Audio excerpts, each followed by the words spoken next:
Hey y'all, today we're going to show you how we make Firebird in our Ninja slow cooker, which is also known as a slow cooked chicken. And we're also going to show you our trip to Carlsbad Cavern down here in Carlsbad, New Mexico, all while having a whole lot of fun. Do I go in from the top or the bottom there, little chicken? How well do you want me to get to know you?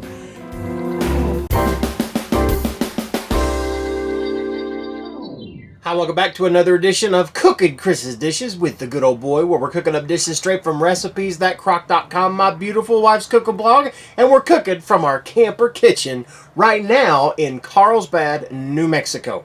We just left Texas. We had a great time in Big Bend, but now it was time to move on. But we still want to do a Texas recipe because we didn't do that many Texas recipes while we were down in Texas. So we're going to do one now, and we're getting it from our Texas slow cooker cookbook. You see, my wife's a big book nerd, and she's really a big cookbook nerd. It suited us well, so I'm okay with it. And while we're down in Texas, she went and got a bunch of cookbooks, and this is one of them, and she found a recipe that she thought would be easy for me to put on. She's in a meeting right now, so I'm trying to get dinner ready for us before we go on a hike down in Carlsbad Caverns. And so this is the recipe that she picked out for me to do for you. And it is the roast Firebird. And one of the first things you need is a chicken, because, well, you can't have the Firebird without the bird. So we got a 2 to 3 pound chicken in our slow cooker already ready to go, just laying there saying, baste me, baste me. So that's what we're going to do. And then you also need the following ingredients. This book says you need 1.5 tablespoons of bacon fat, bacon drippings. We got that in this little bowl right here. We got it out of this little jar right here. Doesn't everybody have a jar of bacon drippings in their camper? We do. And then you also want to have 1.5 tablespoons of minced garlic, a tablespoon of chili powder, 2 teaspoons of salt, kosher salt, coarse salt, sea salt, whatever, 2 teaspoons of our favorite sauce that we can't pronounce, the Shire sauce, Worcester. And we also want to have 2 teaspoons of soy sauce. Now, the recipe says to heat up the bacon drippings in a skillet, and then you put these other ingredients in it, and then you rub your bird down with it. I'm going to make sure and take my watch off so I don't get it contaminated. But here's the thing. Once you heat something up in a skillet, it's going to be hot. And I don't necessarily do well with hot things with my bare fingers. So I'm going to leave the bacon fat in its natural state, its cool state, and I will add my ingredients. So I'll get my garlic, 1.5 tablespoons. Ooh, that's pretty much going to tap that bottle dry. That is just about, yeah, whole bottle. That'll work. We're going to have to go back to the store because that's the end of the garlic around these parts, and we need our garlic. And then 1 tablespoon of chili powder. We got this chili powder last time we were down in Texas and really, really like it. It's called Fiesta brand, and it's really good. Texans know their spices, that's for sure. Alright, 1 teaspoon of chili powder down. And then 2 teaspoons, down with a tablespoon, 2 teaspoons of kosher salt. Or coarse sea salt is what it says. We've got kosher. So 2 teaspoons of that. And then we go 2 teaspoons of Shire sauce. Worcester sauce. Aki's over there sniffing the floor because, you know, again, he doesn't want to do it till we're rolling the tape there. So there's 1. And 2. Next comes our soy sauce, mainly because it's a lot easier to say. And we want 2 teaspoons of soy sauce. So, between your soy sauce and your salt, this should really salt the bird. It helps when you take the inner cap out. It's a brand new bottle. Make sure I don't pop the top on myself there. That would be bad.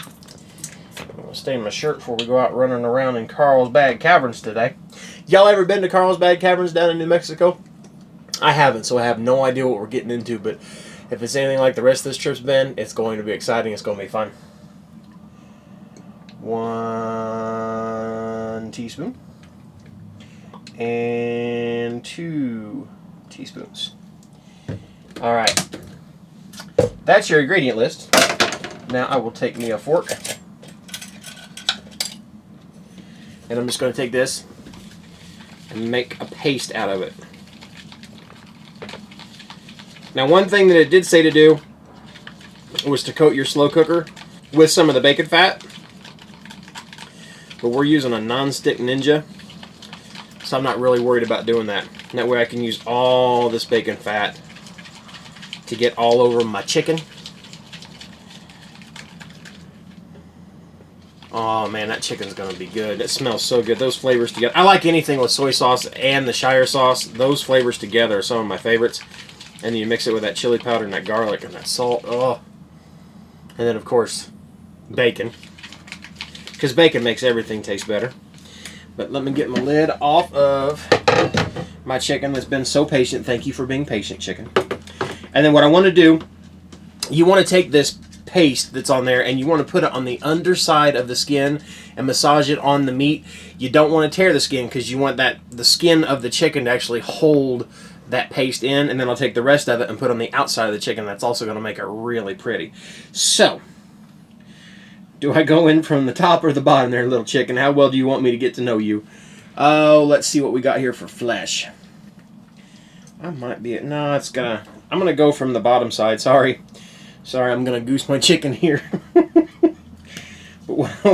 what I want to do, and this is my clean hand, I'll get rid of my fork. Plastic fork, less dishes.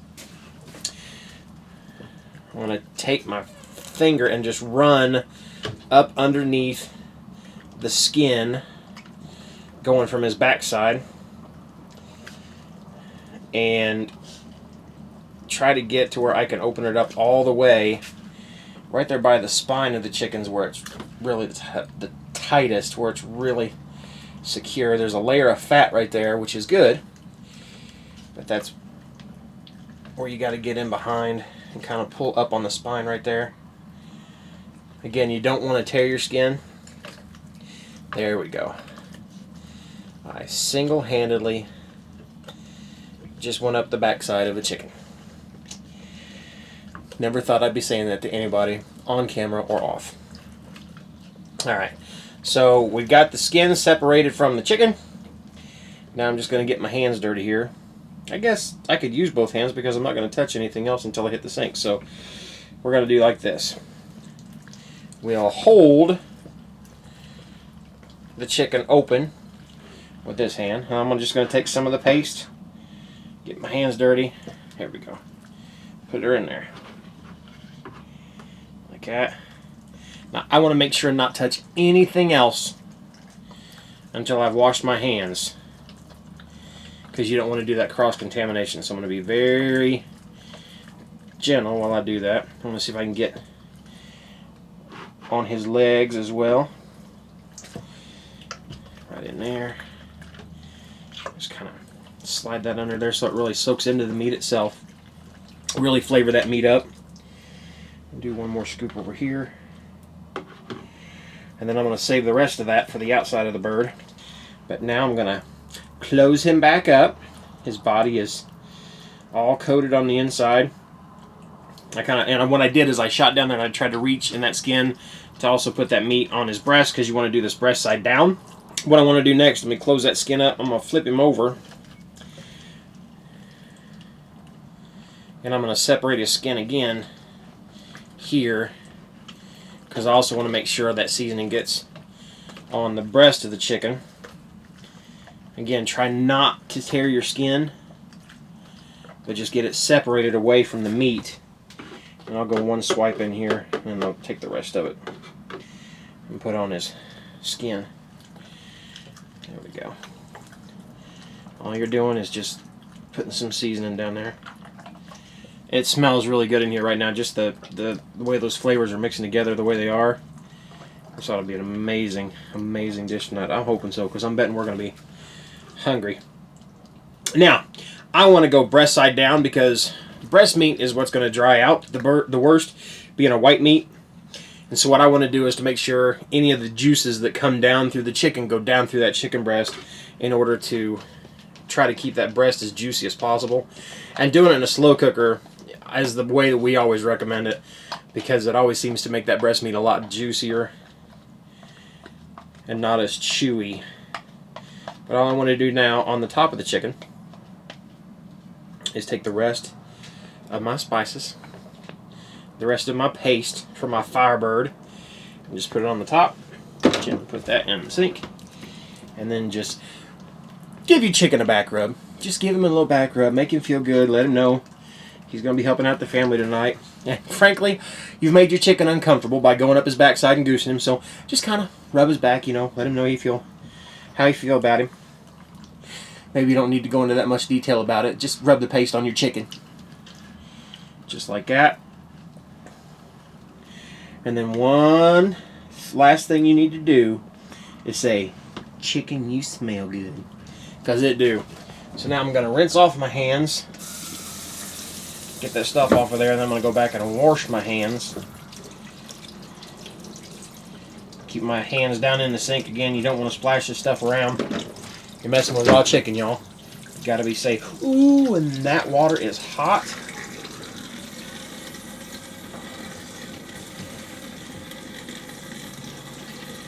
There we go.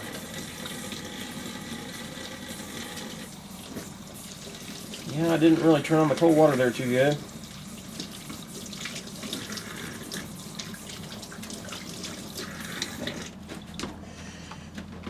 Alright. So that's it, other than turning on the slow cooker. And what the book says to do is you want to transfer the chicken breast side down in the slow cooker. Breast side down. Remember again, breast side down. And I did it all in the slow cooker instead of doing the transfer. Because again, minimize the contact between the chicken and the kitchen. So what you want to do now is set your slow cooker to low for 4 to 5 hours, or until the internal temperature of that chicken reaches 165. 165 degrees is what the FDA says is a safe temperature for the internal temperature of a chicken, in order to make sure any of the little bad guys in there have been cooked off, dead, killed, so that you don't get sick when you're eating your chicken. We do ours to 170 degrees at least to very much make sure that we don't have anything left over. We got a baby. We want to make sure she's safe, so we do everything at 170 degrees when it comes to chicken.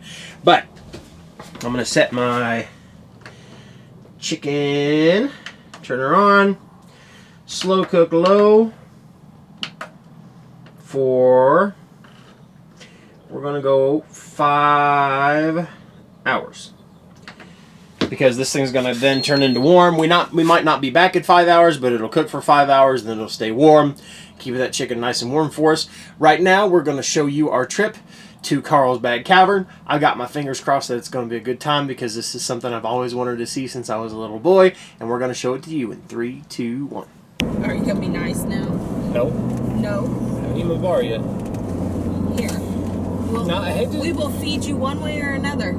Kind of like they do with the medicine. Or another. The doctor. I'm going to find you. You can either eat I'm going to feed you one way. You can give it to you in a different way, which it will find you. I'm going to feed you.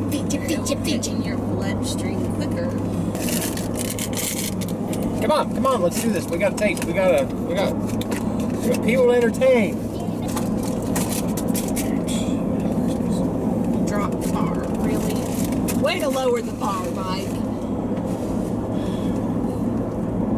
So we're on our way to Carlsbad Caverns. We stayed in a KOA last night. Yep. We're there for 3 or 4 days, something like that. Yep. Just checking it out. We've never stayed in a KOA. Everybody talks about staying in a KOA, and there's KOAs nationwide. And I just figured out last night what KOA stands for. It's Campgrounds of America, because they can't spell. But it's cool. And it was nice. That's a nice park. They've got a nice little pavilion area where you can play games or hang out or do laundry or. But we don't have much time for all that, because this is. Ain't nobody got time for that. This is a centrally located. One of the reasons why we chose this one is so that we can go to 2 national parks and then a lot of the local stuff around here. Like Roswell. Yeah. Be careful making promises because I don't know what we're going to have time for. I want to go to Roswell. I promise you I want to go to Roswell. I do believe that taking Mike to Roswell is like a no-brainer. Gonna take you back to the mothership. I don't know. But anyhow. It's that when we say we're in a relatively central location, it is but when you say relatively central, the caverns that we're going to are about an hour away from the Everything's about an hour away. Yeah, everything. But you know what? We just came from Big Bend, where everything's 2 or 3 hours away. Yeah. So this is going to seem like a little jump. Like nothing. Yeah, this ain't nothing. And you know what? Again, it's not about the destination; it's about the journey, and we're having a good time. Yes. And driving out here, whether it's in Texas or now we're in New Mexico, the scenery is gorgeous. It's like a desert out here with some mountains in the background. Everywhere you look around, there's mountains all the way around you, and it's awesome. Now the drive up from Texas to here was a mess. Yes. And part of that is they're doing some construction. Part of it is it's very busy with semis. Was that 285? I think is what it is. Yeah. From that part of Texas, once you get out of Big Bend and you get north of Fort Stockton, it's all oil wells for miles and miles and miles. There's oil wells, there's refineries, and you got to haul that stuff out of there somewhere, so you're constantly in traffic with a bunch of semis. Mm-hmm. So and they were nice. They were really nice. Yeah, they were letting us pass and all that kind of stuff, but it was just really dusty. It was hard driving. Yeah, and they say everything's bigger in Texas. That includes the potholes. Holy moly, I think we're trying to build basements. And then the other thing it's so different out here than what it is in Indiana. The roads are rutted. Almost like you think of like a wagon trail, how the wheels of the wagons rutted out the roads. It's the same with semis because it gets so hot out here in the summer that it melts the road. I would say that over by truck stops back home, you would see that in the roads, like where it's really heavily trafficked. But clearly over there, the roads definitely were taking a beating because of what their purpose was. It's such a high traffic area with such heavy trucks, and just the trucks pretty much just sink into the roadway. But it's different. The people out here seem to be nice. The people we're running into are cool. We're very excited to kind of start exploring a new place. We've got something yummy. While I was on my call, you put on fire chicken. And I've heard about all kinds of inappropriateness that happened during that video. I apologize. I wasn't there to supervise. Hey. Now let's just be frank about this. There was a little chicken intimacy going on. I'm just saying. Guys, I don't know. Anywho, hey, guess what? Carlsbad has Walmart. Yeah. And a Starbucks. And a Walgreens. I feel like we've re-entered civilization. Yes. But that's not why we're here. We're here to go to our next national park, which is Carlsbad Caverns. Can you tell me anything about it before we get there? Because I know nothing about this place other than we're going. It's cold. Yes, they said to bring long sleeves because it's 57 degrees year round when you're in the cave. Make sure we don't mess up. I got her. I'm navigating here. If you notice, I don't know if you can see him back there, Mr. Octavius is coming with us today. That's always a good thing. That is not because he gets to play in the park, but that's because we figure he could ride with us for the 2 hours we're going to be traveling. Then they have a kennel there at the park. It's not like a long-term kennel. It's more of a crate for, as I understand it from what I've seen online, that he can stay in while we go and we do the caverns, and then we can pick him up. And so that just means that he'll be with us more today, and that's why he's back there. He might make some friends today. I just didn't want to give the impression that he got, like, they don't let dogs inside. I think they might let some service dogs in some places, but like regular old pups, like good old Mr. Octavius, they do have kennel services that you can use. Ooh. What's wrong? Somebody hit a skunk. Oh. Skunks smell just as bad out west as they do back home. So, anyhow, but that's what we're doing. We're headed that way, and we're excited to see a whole new kind of park and adventure. We've got our I don't know where it is. I better remember where I put it. We've got our America the Beautiful Pass. Have we talked about that at all? I don't. We have. I don't think we've talked to you guys about it. We have a National Parks Pass that you can. It's a yearly pass. If you guys plan on going to very many national parks at all, it makes a lot of sense. Here we go. Ta-da! This is going to, as I understand it, well, this got us into Big Bend. Once you pay for the pass, it's $80 a year, and it gets you into all kinds of national parks, monuments, forests, like anything that might have a charge to it, and a handful of state parks, people said. Anywho, so this, just to give you an idea, like, Big Bend, how much was it for a week? 25. Are you sure? I think so. Okay, 25, I guess. 25 for a week. I think you're just making stuff up. I remember it was $25 for something, Yeah. and like to camp with something else. So, but I think the flat rate to go into the national park for a full week? for a full week's pass was $25. All right, and so then I know Big Bend is $10 a person, and I think kids might be free. A lot of the state parks and I think some of the national parks have some free stuff. But anyhow, so it's either $20 or $30 that we're saving today to get in to Carlsbad. Well, and for us, I mean, if we were like going to take a trip and go to one national park a year, it probably wouldn't be worth us getting a pass. Ooh, it's bumpy out here. Person pulled over. I didn't know what they were doing. Hi! Trying to make friends. Hey, we're going to Carlsbad Caverns. Yes, we are. 3, 2, 1, go!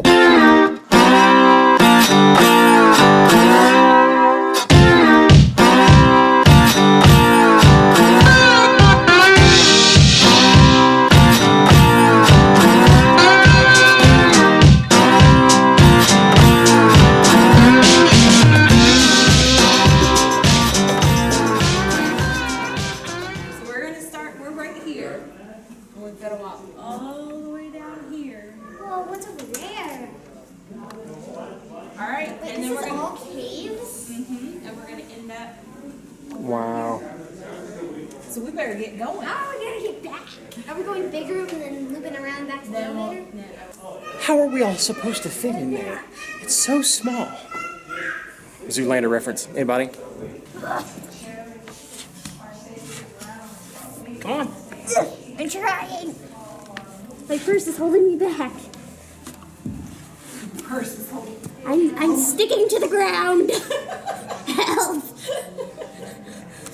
That answers that question. Guys, seriously. I need help. I'm sticking to the ground. Ow! The ground. Come on, Al. That was not a good experience. We will not be doing that in the actual cavern.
Keystone water. 750 feet up.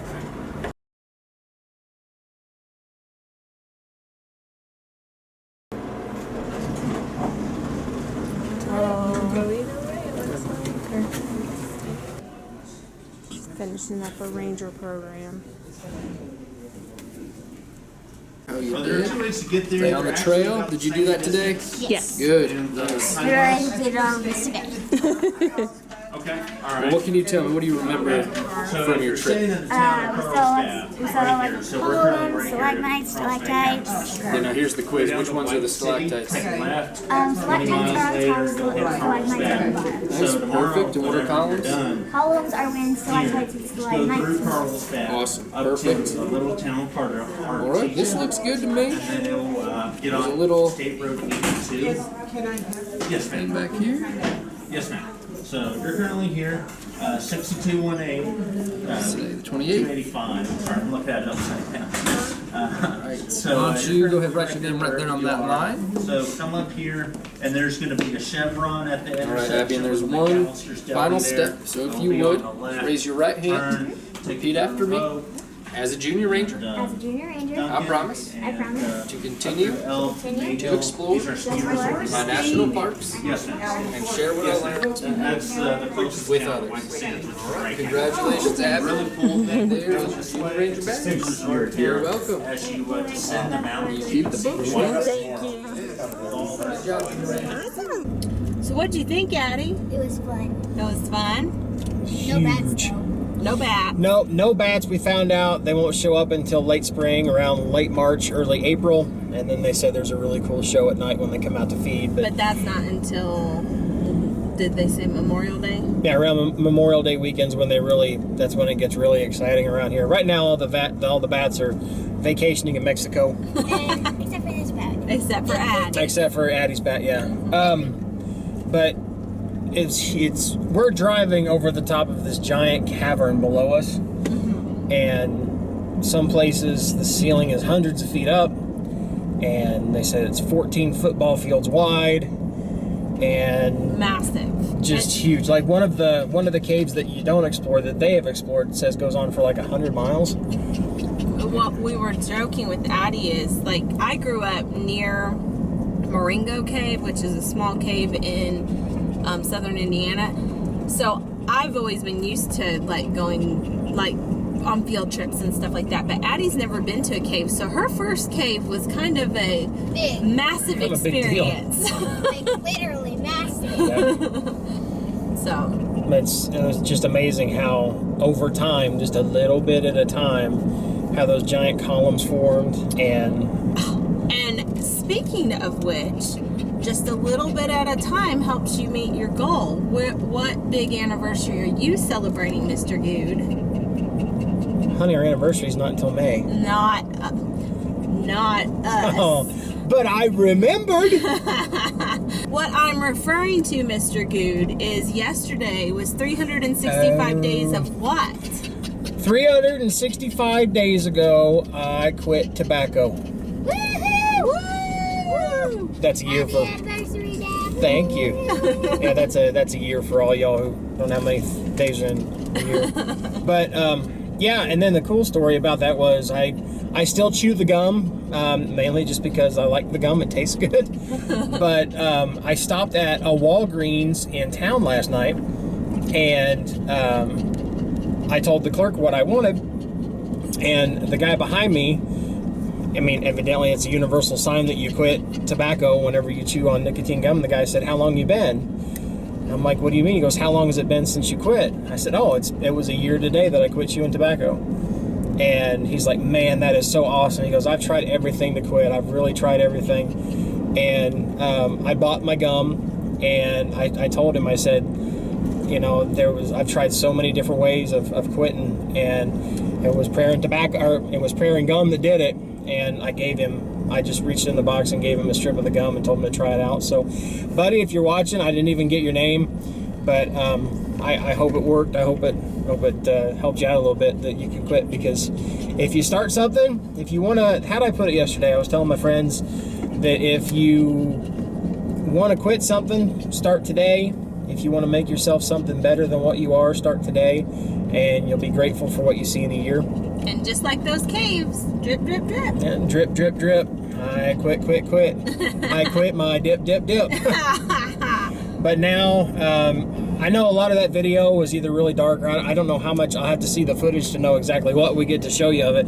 But it's dark in there. I mean, We might be able to show them some snapshots if nothing else. Yeah, we might have to do snapshots, but it's dark. I mean, the only light in there is the artificial light put in there by light bulbs. They said there's over 1,200 lights that are put in the area, and a lot of those were put in with the assistance of somebody who was like a lighting director from Broadway. That way they could get like the dramatic look of all of the columns and Mikey different got formations. the audio thing that you can get so he could hear all the extra details. Oh, dude, I was nerding out the whole time. There's like 45 stories, I think, that were on this thing. And anything from saying how the formation of the cavern happened, to the animals that still live in the cavern, to bacteria that live where nothing else lives. And the only way it lives is by feeding off of the rock itself that's in there. But it's neat to go do something like this, because it's not just a sightseeing expedition, it's a science lesson, it's a chemistry lesson, it's a history lesson, it's a geology lesson, it's a geography lesson. And if you're willing to learn something new, places like this are a really good place to go do that. And I don't know if we mentioned it at Big Bend or not, but we may have.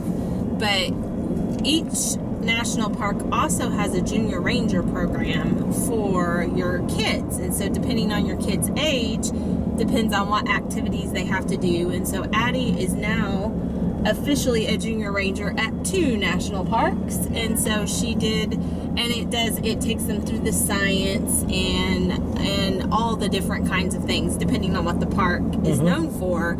It'll talk about wildlife, it'll talk about conservation and all that kind of stuff. So those are cool. And I'm not sure how young it goes. I know the booklet she was working out of today was for ages 7 through 12. But they may have more books, I don't know, for younger kids. The elevator ride was interesting. 750 foot straight up, and your ears popped along the way. But that's how far we were down in the middle of the earth. We were 750 feet down. It was over like 1,400 feet to get back to where we were. And we started out going through the natural entrance, so you can take the elevator down that takes you kind of to the main place that's a lot easier to kind of get around. Yeah. And you can take it up and down just into that area, or you can go the natural entrance, which is really steep but also very beautiful, and it kind of gives you a whole different perspective of like how far down you're going, and you get to see all kinds of stuff. So we went the natural way down, and it's a paved walkway, so it's steep, but it's paved, so it's a nice place. There's handrails, and so it's not hard to walk down it. Now, going back up, it would have been fun. I think it would be a huff to go back up it, and also I think if you're going down, I would say it's a little rough on the knees because it does get steep and it's a lot. My quads were burning. There's a lot of seating areas though, so if you want to take your time, you can take breaks as you go down. But it's very, very beautiful, and it kind of has a it's almost like your things open up as you walk through. Yeah. Where if you just go down to the big room, you kind of see a whole bunch of stuff all at one time. Where this, you kind of weave in and out and see all kinds of. So I love the natural entrance. I think it was fun if you want to do it. So beautiful. Yeah, we had a lot of fun, and we are hungry. Did you know that cavern was first explored by a 16-year-old boy? I did not know that. Yep, the guy that discovered the cavern was a 16-year-old kid. And that was back before they had the handrails, and even before they had handrails and a walkway. Back in the 1920s, they had a system of ladders and wooden stairs that got you down there. And that in the 1920s is when they first made this place like a national park and allowed people to go in to check it out for themselves like we did today. Only they had to go down this system of wooden stairs way down in the cavern, and no thank you, because those caverns are deep. A couple other things really quickly. The self-guided tour from the natural entrance you can do on your own. Then there's also the big room tour you can do on your own, or there are a couple ranger tours that I think cost extra money. With your National Park Pass, you can do any of the self-guided stuff for free, and that's pretty much what we did, and that was a full day's worth of activities for us. But there's also, if you want to go into some of the other places that I don't know if they're more dangerous or they want to protect them more or something, that's ranger-led tours. You could do that too. Did you know that for 20 years they mined guano out of that cavern? And what is guano, my dear? It's bat poop. And it was shipped out to California, and that's how they fertilized the orange groves. Really? I guano you not. I have a feeling this audio thing that he listened to all day while we were doing all this, he's going to be doing these did you knows all day with us. Did you know that we have a Firebird and a slow cooker back at the RV? Yes. We're going to go back there. We are all and very, very hungry and get something to eat. wait. I'm looking for. I made it. I'm definitely looking forward to it. Well, just the fact that it's gonna. I think the flavors are gonna be amazing. I'm really looking forward to it. Yeah. So here we go. Let's go back and have another delicious, intimate moment with a Firebird. No, we're just going to eat it. Okay. Did you know that we are back and we're going to eat ourselves some chicken? It's been, I don't know, right now it's been about 5 hours. This thing's set to warm as soon as it quit cooking. And so now our chicken should be done. Cris knows for sure because she snuck a peek of it while we were coming in. I caught you. I had to take my pictures before you messed it up. Yeah, that's still hot. No, I don't think I'm going to lift that up to show you. You're just going to have to, well, you know, do this. Here, I got an idea. Bet you I can lean that forward, right down in there. See my dirty dishes. Sorry about that. We'll clean that up later. But there's your chicken. Now, the skin did split up the middle. You'll have that. But I bet it's still good. I bet even if you wanted to do that little browning feature in an oven, you could. Brush that with a little olive oil and a little butter. Slide it in the oven under broiler for just a couple minutes, and it would crisp and brown that skin up. But frankly, we don't care because we're hungry. We just hiked all the way through Carlsbad Cavern and saw the big room and all the pillars and stalagmites and stalactites and one Mikey. And now we are back to get into some of this chicken. So let's just get into it. Cut. I'm a leg man myself when it comes to chicken. So don't mind me if I do. Get in there and get me a leg. Yep, Crockpot's still hot. Just touched it with my finger. Or with my, yeah. Just don't touch it with your knife. No, don't scrape your knife. So I'll set that to the side. Get me out this piece of chicken here. My phone's going off. The wind is a-blowing. Oh, look at that right there. And then we'll come up here like this and show you this beautiful chicken. It smells really good.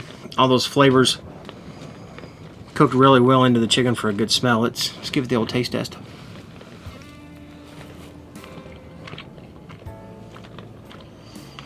That's fire chicken, y'all. That's a slow roasted chicken in your crock pot. Or in our case, our Ninja. It's so juicy. Now again, I say juicy, I'm eating leg and part of a thigh. Maybe we should have a taste test with the breast as well, because I'm hungry. You're just gonna eat the whole chicken, huh? Mm-hmm. Well, I'm gonna try some of the skin too.